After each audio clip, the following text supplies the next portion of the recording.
before he can set sail for his home island of Ithaca, he'll have to make another detour to visit a place that isn't on the room of Circe, the sex goddess. Now he knows the time has come to move on and get home.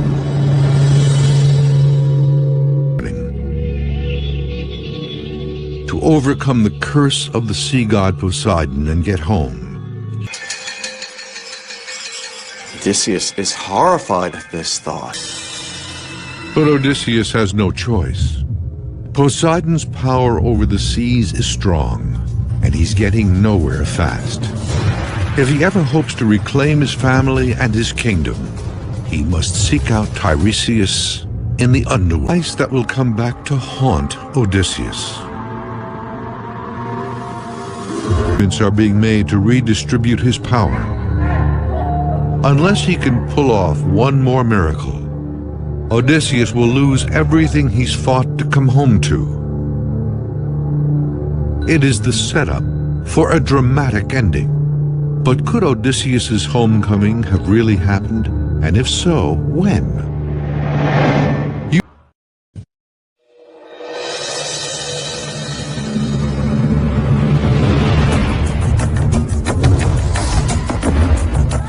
Odysseus's return to Ithaca was a journey that took 20 years, sent over 600 men to their graves, and 14 ships to the seafloor.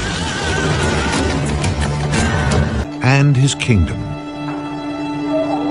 If they find out that Odysseus has returned, they will undoubtedly try to kill him before he can recapture his throne. One last time, Odysseus must outwit.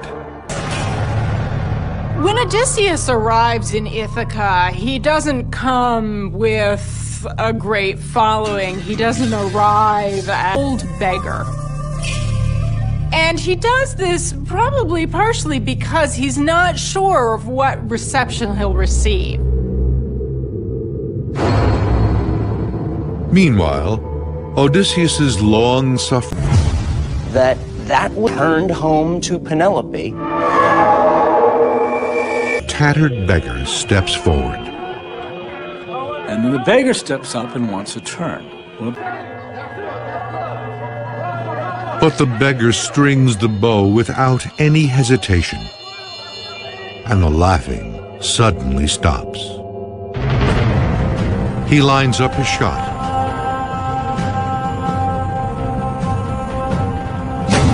It flies straight through the 12 axe handles.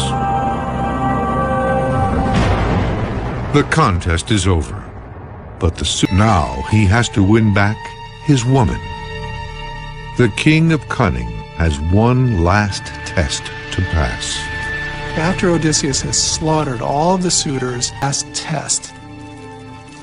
After a long conversation, she says to her servants, "I want this stranger to become..." At that point, Odysseus realizes that his wife is giving him a final test.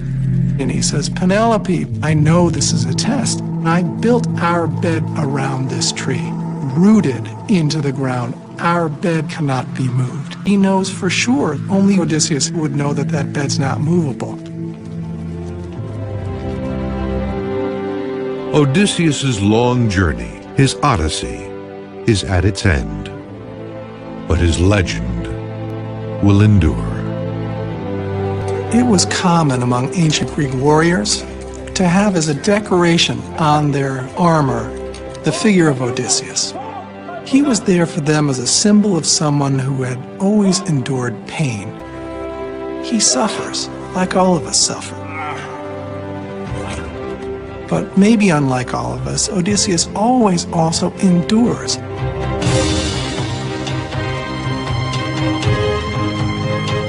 So it's that ability, I think, to always get back up after being knocked down that makes him a character that's so relatable to people over many centuries.